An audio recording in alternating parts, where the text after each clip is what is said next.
Você já se perguntou de onde vieram tantas histórias sobre deuses poderosos, heróis corajosos e monstros aterrorizantes? Eu sou Isabelle Valadares para Histórias, Crimes, Mitologia Grega e outras bobagens. Me segue lá na rede vizinha. Na mitologia grega, o céu, a terra e o submundo estão sempre em conflito. No topo do Monte Olimpo viviam os deuses. Eles eram 12 e eram liderados por Zeus, que era o Todo-Poderoso. Zeus era deus do céu e dos raios. Seu irmão Poseidon governava os mares e seu irmão Hades o submundo. Os três com personalidade fortíssima, pareciam até os Valadares, mas cada um tinha um domínio específico. Atena é a deusa que foi homenageada pela Acrópole, e ela era a deusa da sabedoria e da guerra estratégica. Afrodite, a deusa da beleza. Ares, o deus da guerra brutal. Apolo era o deus da música, do sol e da profecia. Artemis era a deusa da caça. E Hermes era aquele que tinha os pezinhos com asinhas e era o tipo pombo-correio local. E a poderosa das poderosas era a Hera, que era casada com Zeus. E ela não era aquela esposinha troféu, não. Ela era ciumentíssima e quebrava o barraco, quebrava o pau e mandava ver. Mas, infelizmente, tinha um marido narcisista que adorava pular uma cerca. E o mais impressionante da mitologia grega eram os sentimentos humanos que circulavam todos os deuses. Em meio a tantos deuses, é lógico, com tantos sentimentos e tantas puladas de cerca, surgem os semideuses, que eram filhos dos deuses, quando se envolviam com humanos. O mais famoso dos semideuses e heróis era Hércules, que concluiu com maestria 12 trabalhos para se manter um herói. Ele era filho de Zeus com uma mortal e foi ele que conseguiu capturar o cão de Hades, que era seu tio. Como semideus, também temos Perseu, que foi aquele que matou a Górgona, a terrível medusa, que não podiam olhar para ela, que ficavam petrificados, mas ele aprendeu a estratégia de ver o reflexo dela no seu escudo. E nessa categoria de semideus temos, lógico, o Brad Pitt, inesquecível, Aquiles. E a sua mãe pegou o seu pé, segurando assim pelo rio, e molhou. E o único lugar que não pegou a água foi justamente o calcanhar, virando aquilo ali o seu ponto fraco e levando à morte, levando os gregos a perderem a guerra de Troia.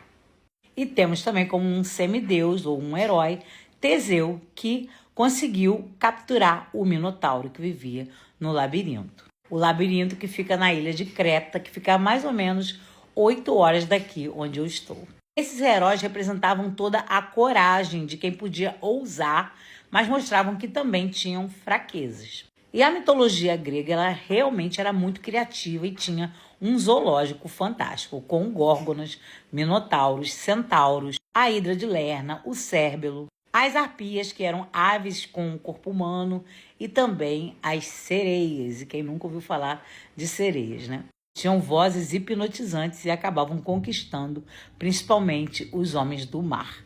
E esses seres, eles não eram apenas monstros. Eles caracterizavam tanto a dor humana quanto as provações que cada um tinha que passar. As histórias da mitologia grega, elas não eram ligadas à toa. Elas tinham que ter uma coligação para mostrar que até onde o homem podia ir. Como a gente vê o sonho de Ícaro, né, tão conhecido no Brasil através da música de Biafra, que queria voar, e simplesmente as suas asas derreteram.